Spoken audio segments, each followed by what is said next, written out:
প্রথম বিশ্বযুদ্ধ, যা মহাযুদ্ধ নামেও পরিচিত, 1914 সাল থেকে 1918 সাল পর্যন্ত চলেছিল। এটি ছিল একটি বৈশ্বিক সংঘাত, যেখানে ইউরোপ, এশিয়া, আফ্রিকা এবং মধ্যপ্রাচ্যের দেশগুলি জড়িত ছিল। এই যুদ্ধের মূল কারণ ছিল জাতীয়তাবাদ, সাম্রাজ্যবাদ এবং সামরিক জোটের প্রতিযোগিতা।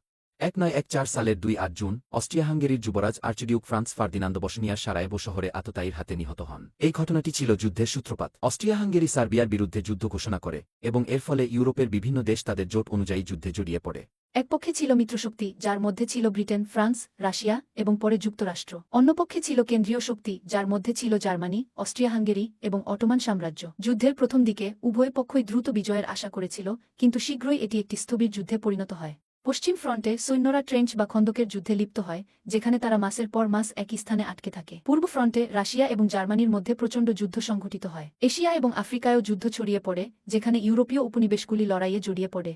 1917 সালে রাশিয়ায় বলশেভিক বিপ্লবের ফলে রাশিয়া যুদ্ধ থেকে সরে আসে। একই বছর যুক্তরাষ্ট্র মিত্রশক্তির পক্ষে যুদ্ধে যোগ দেয়,